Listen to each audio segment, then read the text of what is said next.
Hello दोस्तों, आज हम देखेंगे जीके के 10 महत्वपूर्ण प्रश्न जो रेलवे एनटीपीसी 2021 एग्जाम में पूछा गया है। तो चलिए पहला सवाल को देखते हैं। किस देश ने यूएसए को स्टैचू ऑफ लिबर्टी भेंट की थी? तो इसका जवाब होगा दोस्तों ऑप्शंस बी, फ्रांस। फ्रांस ने यूएसए को स्टैचू ऑफ लिबर्टी भेंट किया था।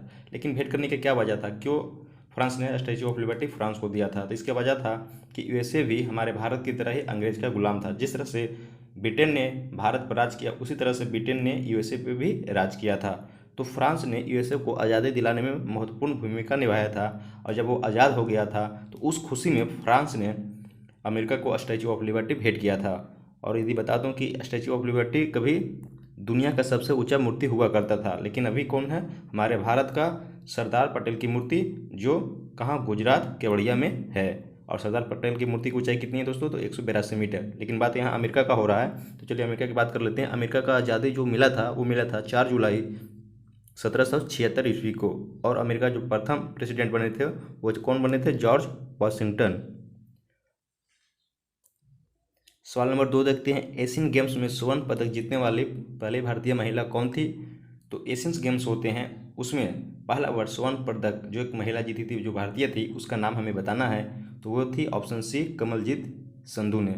कमलजीत संधू ने दोस्तों यहाँ पे क्या हुआ था? एशियन गेम्स में प्रथम गोल्ड मेडल जीता था, वो भी महिला ग्रुप में। अब एशियन गेम की बात करते हैं तो एशियन गेम्स की शुरुआत 1951 ईस्वी में हुआ था। और प्रथम एशियन गेम्स जो खेला गया था वो भारत में ही खेला गया था। और दूसरा एशियन गेम्स जो भारत में खेला गया था वो 1951 के बाद 1982 में खेला गया था, इंदिरा गांधी के समय में।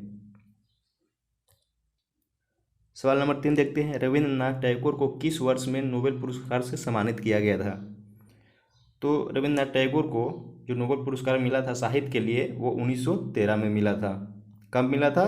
तो 1913 में मिला था रविंद्रनाथ टैगोर को नोबेल पुरस्कार, वो भी साहित्य के लिए। और किस किताब के लिए मिला था साहित्य में? तो वो गीतांजलि के लिए 1913 में उन्हें नोबेल पुरस्कार दिया गया था। और रविंद्रनाथ टैगोर दोस्तों वो दुनिया के प्रथम एशियाई व्यक्ति थे जिन्हें साहित्य के लिए नोबेल पुरस्कार मिला है। एशिया में वो प्रथम व्यक्ति बने जिन्हें साहित्य के लिए नोबेल पुरस्कार मिला है। चलिए यहाँ पर नोबेल पुरस्कार है तो इसकी भी थोड़ा बात कर लेते हैं। तो नोबेल पुरस्कार दुनिया का सबसे बड़ा पुरस्कार है और इसकी शुरुआत 1901 ईस्वी से हुई थी। और ये नोबेल पुरस्कार दोस्तों अभी 6 क्षेत्रों में दिया जाता है, लेकिन जब इसकी शुरुआत हुई थी तो वह 5 क्षेत्रों में दिया जाता था। 1968 में एक पुरस्कार इसमें और जोड़ा गया, वो क्या? अर्थशास्त्र के क्षेत्र में दिया जाता है। सवाल नंबर 4 को देखते हैं। अजंता और एलोरा की गुफाएं किस राज्य में स्थित है? तो अजंता और एलोरा की गुफाएं हैं दोस्तों, वो हमारे महाराष्ट्र राज्य, ऑप्शंस यहाँ पे बी होगा, महाराष्ट्र में स्थित है। चलिए उस सवाल 5 को देखते हैं। पीएसएलवी से क्या अभिप्राय है, मतलब इसका क्या फुल फॉर्म होता है? तो पीएसएलवी का ऑप्शन यहाँ पे ए होगा, पोलर सैटेलाइट लॉन्च व्हीकल इसका फुल फॉर्म होता है। और ये क्या है? एक तरह का क्या है? एक तरह का रॉकेट है जो अंतरिक्ष में सैटेलाइट को ले जाता है। और पीएसएलवी किसका रॉकेट है? तो ये हमारे जो सरकारी एजेंसी है, स्पेस एजेंसी इसरो का पीएसएलवी लॉन्च व्हीकल है। चलिए सवाल 6 को देखते हैं। राइटर्स एक समाचार एजेंसी है, इसका मुख्यालय कहाँ है? तो राइटर्स है एक समाचार एजेंसी है। जिस तरह से पीटीआई हमारे भारत का समाचार एजेंसी है, उसी तरह से राइटर्स है जो किसी देश का समाचार एजेंसी है। और इसका मुख्यालय कहाँ है? तो यह जो समाचार एजेंसी है दोस्तों, यह यूके का है। और इसका मुख्यालय भी कहाँ है? यूके में ही है। तो यूके का फुल फॉर्म क्या होता है? यूनाइटेड किंगडम, यानी इंग्लैंड भी यूके का ही हिस्सा है। सवाल नंबर 7 को देखते हैं। डॉल्फिन के समूह को क्या कहा जाता है? तो यहाँ डॉल्फिन क्या है? एक तरह की मछली है। तो उसके समूह को क्या कहा जाता है? तो डॉल्फिन के समूह को दोस्तों पोड कहा जाता है। यहाँ पे ऑप्शंस बी होगा, ऑप्शंस बी होगा, पोड कहते हैं। और डॉल्फिन के बारे में थोड़ा जान लेते हैं। तो डॉल्फिन को ही हमारे राष्ट्रीय जल जीव घोषित किया गया है। और डॉल्फिन को जो राष्ट्रीय जल जीव घोषित किया गया है भारत का, वो किसने किया है? तो हमारे पूर्व प्रधानमंत्री डॉक्टर मनमोहन सिंह ने डॉल्फिन को राष्ट्रीय जल जीव घोषित किया है। और हमारे गंगा में जो सबसे अधिक मछली पाई जाती है दोस्तों, वो क्या है? डॉल्फिन ही है। लेकिन अब डॉल्फिन मछली की संख्या गंगा में काफ़ी कम गया है। इसका वजह यह है प्रदूषण होने की वजह से डॉल्फिन की संख्या गंगा में कम गया है। इसी कारण गंगा में काफ़ी काम चल रहा है उसकी सफाई के लिए। सवाल 8 को देखते हैं। जीवन की मूलभूत इकाई क्या है? जीवन के जो मूलभूत इकाई होता है वो क्या है? बेसिक यूनिट जीवन का क्या है लाइफ का? तो ये होता है हमारा क्या? कोशिका यानी सेल। यहाँ पे क्या होगा? ऑप्शंस ये होगा इसका जवाब। कोशिका जो सेल होता है हमारे जीवन का मूलभूत इकाई है, मतलब बेसिक यूनिट है। और हमारा शरीर जो बना होता है वो सेल का बना होता है, और सेल मिलकर क्या बनाता है, तो जो सेल होते हैं दोस्तों वो मिलकर बनाता है टिश्यू। बहुत से सेल्स मिलकर टिश्यू बनाते हैं, और फिर टिश्यू मिलकर क्या बनाते हैं, वो बनाते हैं ऑर्गेन। और फिर ऑर्गन क्या मिलकर बनाते हैं, तो एक कंप्लीट शरीर बनाते हैं जिसको हम बॉडी कहते हैं। हमारा जो कंप्लीट शरीर होता है वो ऑर्गन के मिलकर बना है, और ऑर्गन किससे बना है, तो वो टिश्यू से मिलकर बना है। और टिश्यू किससे बना है, तो वो सेल्स से मिलकर बना है। जो सेल्स क्या होते हैं, हमारे जीवन की मूलभूत इकाई होती है। चलिए नेक्स्ट सवाल को देखते हैं। सवाल नंबर 9, चाणक्य का एक अन्य नाम क्या था। पहले हम जान लेते हैं कि चाणक्य कौन था। तो चाणक्य था जो महामंत्री था, मंत्री था। कब, कहाँ, तो वो मौर्य साम्राज्य का मंत्री था। मौर्य साम्राज्य जो बिफोर क्राइस्ट यानी बीसी की बात है। मौर्य साम्राज्य के स्थापक कौन थे, तो वो चंद्रगुप्त मौर्य थे। और चंद्रगुप्त मौर्य में ही वो चाणक्य थे, जो क्या थे, वे महामंत्री थे, सलाहकार थे चंद्रगुप्त मौर्य के। लेकिन यहाँ बात पूछा जा रहा है कि चाणक्य का अन्य नाम क्या था। तो चाणक्य का अन्य नाम था दोस्तों, वो था विष्णुगुप्त। और उन्हें विष्णुगुप्त के साथ साथ कौटिल्य के नाम से भी जाना जाता है। तो यहाँ पे ऑप्शन, चूँकि कौटिल्य तो दिया नहीं है, तो यहाँ पे ऑप्शंस होगा, जो ऑप्शंस ये बी होगा। यहाँ पे ऑप्शंस बी होगा, बी, विष्णुगुप्त जो चाणक्य का एक अन्य नाम था। और चाणक्य कौन था, तो चाणक्य चंद्रगुप्त मौर्य का महामंत्री था।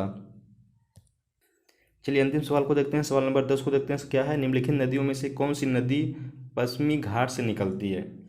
पहले हम ये जान लेते हैं कि घाट होता एक्चुअली क्या है। तो देखिए, यदि भारत का नक्शा आधा बनाता हूँ तो ये तरफ के एरिया जो पश्चिम में है उसको हम पश्चिमी घाट कहते हैं, और ये जो पूर्व में है उसको हम पूर्वी घाट कहते हैं। इसका और अन्य नाम है दोस्तों, ये पूर्वी घाट को कोरोमंडल कोस्ट के नाम से भी जाना जाता है, और इस पश्चिमी घाट को मालाबार कोस्ट के नाम से भी जाना जाता है। तो सवाल है, निम्नलिखित नदियों में से कौन सी नदी पश्चिमी घाट से निकलती है, मतलब कि इधर से निकली हुई है और पूर्व की ओर बहती है बे ऑफ बंगाल में। तो वो कौन सी नदी है, तो वो हमारा यहाँ पे ऑप्शन होगा बी, कृष्णा नदी है, जो पश्चिमी घाट से निकली है। चलिए हम लोग एक बार क्विक रिवीजन कर लेते हैं। तो देखते हैं पहला सवाल क्या है, किस देश यूएसए को स्टैच्यू ऑफ लिबर्टी भेंट की थी। तो यूएसए को स्टैच्यू ऑफ लिबर्टी भेंट की थी दोस्तों, वो की थी ऑप्शन बी, हाँ, फ्रांस ने। चलिए नेक्स्ट सवाल को देखते हैं, एशियन गेम्स में स्वर्ण पदक जीतने वाला पहली भारतीय महिला कौन था। तो वो था कमलजीत संधू, ऑप्शन सी यहाँ पे होगा। नेक्स्ट सवाल है, रविंद्रनाथ टैगोर को किस वर्ष में नोबेल पुरस्कार से सम्मानित किया गया था। तो यहाँ ऑप्शन होगा सी, 1913 में उन्हें गीतांजलि के लिए साहित्य पुरस्कार दिया गया था, नोबेल पुरस्कार। ऑप्शन 4 देखते हैं, अजंता और एलोरा की गुफाएं किस राज्य में स्थित है। तो अजंता और एलोरा की गुफाएं हैं वो महाराष्ट्र राज्य में स्थित है, जो कि दक्षिण भारत का एक राज्य है। ऑप्शन नंबर सवाल नंबर 5 को देखते हैं, PSLV से क्या अभिप्राय है। तो PSLV का यहाँ फुल फॉर्म पूछा जा रहा है। तो PSLV का फुल फॉर्म होता है polar satellite launch vehicle, option A होगा। 6 सवाल देखिए, राइटर्स एक समाचार एजेंसी है, इसका मुख्यालय कहाँ है। तो राइटर्स समाचार एजेंसी है, जिस तरह से हमारे भारत में PTI है उसी तरह से राइटर एक समाचार एजेंसी है, वो UK का है, और इसका मुख्यालय भी यूनाइटेड किंगडम, मतलब ऑप्शन ए यहाँ पे होगा, यूनाइटेड किंगडम में ही है। यूनाइटेड किंगडम का शॉर्ट फॉर्म क्या होता है, UK, ऑप्शन ए। 7 नंबर सवाल को देखते हैं, डॉल्फिन के समूह को क्या कहा जाता है। तो डॉल्फिन के समूह को पोड कहा जाता है, यहाँ पे ऑप्शन बी होगा। जीवन की मूलभूत इकाई क्या है, मतलब हमारा जीवन जो बना है, हमारा शरीर बना है, वो बेसिक इकाई यूनिट क्या है। तो कोशिका यानी सेल्स है। सेल में क्या बनाते हैं, टिश्यू, टिश्यू में क्या बनाते हैं, ऑर्गन्स, और ऑर्गन क्या बनाते हैं, एक कंप्लीट शरीर। 9 नंबर सवाल को देखते हैं, चाणक्य का अन्य नाम क्या था। तो चाणक्य का अन्य नाम था वो विष्णुगुप्त था, और एक और नाम था वो कौटिल्य था। चलिए सवाल नंबर अंतिम 10 को देखते हैं, निम्नलिखित नदियों में से कौन सी नदी पश्चिमी घाट से निकलती है। तो वो है कृष्णा नदी है, जो पश्चिमी घाट से निकलती है। और पश्चिमी घाट का एक अन्य नाम है जिसे बहुत फेमस नाम से जाना जाता है, कभी सवाल में भी पूछता है, तो उसका नाम है क्या, उसका नाम है मालाबार कोस्ट। तो चलिए इस तरह से ये वीडियो कंप्लीट हो गया। सारे सवाल को हम लोगों ने विस्तार से डिस्कशन कर लिया। यदि वीडियो आपको अच्छा लगा हो तो प्लीज़ लाइक करें और हमारे चैनल को सब्सक्राइब करें।